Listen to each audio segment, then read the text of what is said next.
Capabilities are unreal of this aircraft. It's a tank that flies, a niche bit of kit and equipment that the British Army have. I'm in charge of 28 personnel within my department. An equivalent job role, I would say, for us would be like a Formula One pit crew team, refuelling obviously the Formula One cars, but we rearm the Apache helicopter, so it's going one better than the Formula One pit crew team, if you want to put it that way.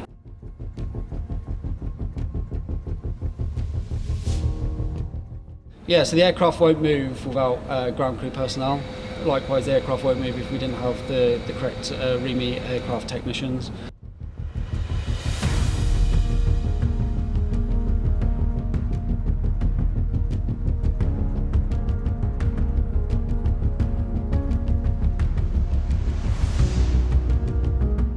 The basic responsibility for a ground crew soldier is making sure that the air crew within the Apache helicopter are safe whilst the aircraft's on the deck. That can go from moving the aircraft out of the hangar to operating on the dispersal here in Suffolk, or being on operations or exercises abroad, rearming and refuelling the Apache helicopter.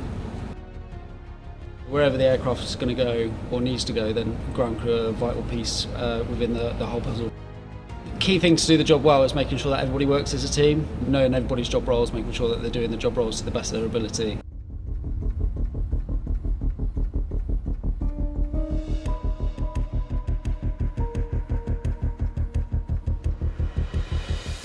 So the environment underneath the aircraft itself, especially when the rotors are turning and burning, can be quite daunting at the start, but once you get used to it, it's a good buzz to be underneath the aircraft and having the pilots inside telling you what kit and equipment, munitions and fuel is required. And you're on the outside. Sometimes, especially in the Arctic environment, it can be quite cold on the outside, go down to -40 underneath the rotor disc.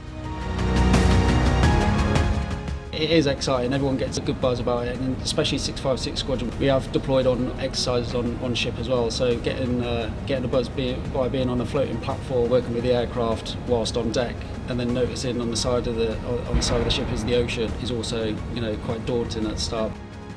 So I joined the army back in 2008, went to Harrogate. I'm from a forces background, so my stepdad was forces and my dad was forces, so me and my brothers both joined the British Army from there.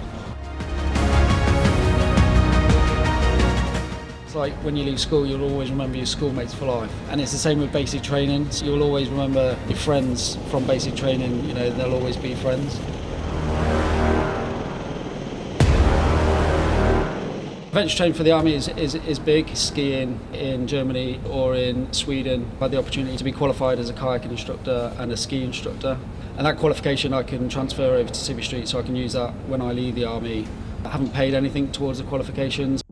Hardest part about my job, I would say, is to step back more. I enjoy working with this aircraft and seeing it do what its capabilities are to do, and I think just stepping back.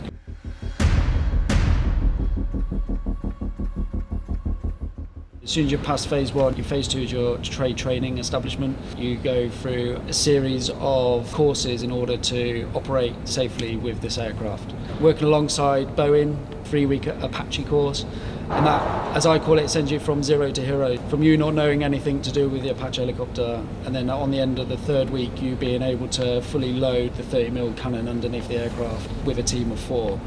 And then from there, you'll then, on eligible promotion to Lance Corporal and Corporal, you'll then go back down to Middle Wallop, where our phase 2 establishment is, Army Loading Point Commander's course, which then allows you to be in charge of an arming team in and around the aircraft whilst it's turning and burning rotors are going.